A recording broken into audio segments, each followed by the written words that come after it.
नमस्कार, India news Punjab Himachal दिख रहे हैं आप और मैं हूं आपके साथ तमन्ना अरोड़ा। खबरों की शुरुआत करेंगे। लोकसभा चुनाव 2024 से पहले महागठबंधन गठित करने की प्रक्रिया में जुटे विपक्षी दलों की अगली बैठक आज और कल बेंगलुरु में होने वाली है। आपको बता दें कि इससे पहले विपक्षी कुनबे को बढ़ाने की कोशिश के तहत कांग्रेस ने दो और छोटी पार्टियों को इस बैठक का न्योता भेजा है। कांग्रेस ने यूपी के अपना दल और तमिलनाडु के एक क्षेत्रीय पार्टी को भी बेंगलुरु की बैठक के लिए आमंत्रित किया है। आपको बता दें कि बैठक को लेकर विपक्षी दलों की प्रतिक्रियाएं भी सामने आ रही हैं। They are calling as Mahagathbandhan. Actually, there is no Bandhan in this Mahagathbandhan, and there is no Maha also.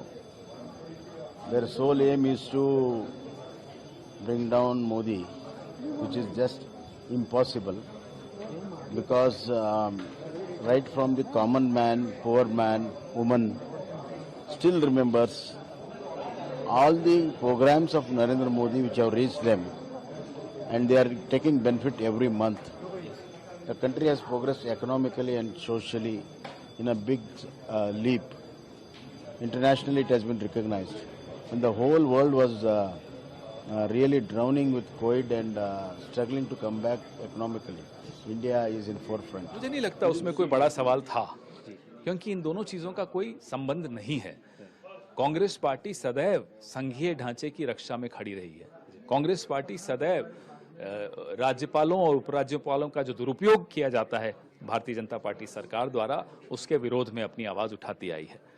उसको इससे जोड़ना गलत होगा। हमने शुरू से कहा, पटना के दौरान भी हमने ये कहा था कि जब पार्लियामेंट्री स्ट्रेटेजी ग्रुप की बैठक होगी उसमें इस पे चर्चा करेंगे। आप ये मत सोचिए कि जो यहाँ बैठक में है उससे बाहर लोगों से संपर्क या उनके साथ कोशिशें आगे नहीं होंगी या कोई दरवाजे बंद हो गए हैं।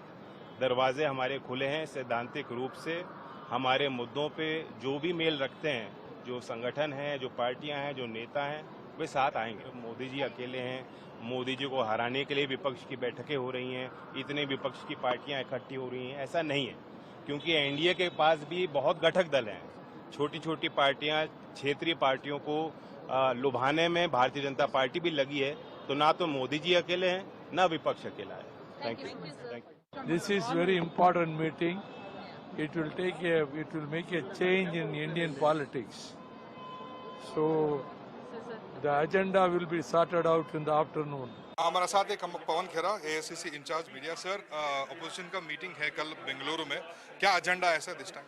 एजेंडा पर एक रचनात्मक कार्यक्रम पर चर्चा होने के लिए ही ये दूसरा राउंड हमारी बैठक का हो रहा है। पहला राउंड पटना में हुआ था, उसमें भी एक खाका बनाया था जिस पे चर्चा हुई। अब विस्तृत चर्चा और होगी ताकि एक कंटूर दिया जा सके। तो लगातार मीटिंग हो रही है, दूसरा मीटिंग है। ऑपोजिशन का ये कहना है कि ये एक कंसेंसस स्ट्राइक रीच करने के लिए वो नहीं हो पा रहा है। इस अलायंस का नाम नहीं है, कॉमन मिनिमम प्रोग्राम नहीं, इसके ऊपर क्या रिएक्शन? तो एक ही दिन में सब कुछ हो जाएगा क्या? नरेंद्र मोदी जी को 9 साल हो गए, अभी तक तो एक भी काम नहीं कर पाए और हमसे उम्मीद करते हैं सब एक ही दिन में हो जाए। आप इंतजार कीजिए, नाम भी होगा और सही काम भी होगा और रचनात्मक कार्यक्रम भी। कौन से ऐसे मुद्दे हैं जो बार बार यहाँ पे टॉपिक सामने है? महंगाई सबके सामने है, बेरोजगारी सबके सामने है, एजेंसीज का दुरुपयोग सबके सामने है। जिस तरह से जीएसटी की तबाही की है जीएसटी के माध्यम से, वो सबके सामने है। अब जीएसटी को पीएमएलए के अंडर ला रहे हैं। ऐसे अनेक मुद्दे हैं। चीन का एक बहुत बड़ा मुद्दा है, मणिपुर जल रहा है। ये बहुत सारे ऐसे मुद्दे हैं जिन पर कल चर्चा हो। Last question before letting of. Alliance का सीजन लगता है, इंडिया भी मीटिंग कर रहा है कल वहाँ पे, और जेडीएस आपको छोड़ के इंडिया में जाने की खबर आ रही है, क्या कहना चाहिए? अब तक तो मोदी जी अकेले चलना चाहते थे। अब तक तो मोदी जी जो रीजनल पार्टीज हैं उन पर हमला बोलते थे कि ये परिवार वाली पार्टियां हैं। अब क्या हुआ? अब बताएं ना पूरे देश को कि एक भी परिवार वाली पार्टी के साथ वो समझौता नहीं करेंगे। बताएं, एक बार घोषणा करें, हिम्मत दिखाएं। पटना के बाद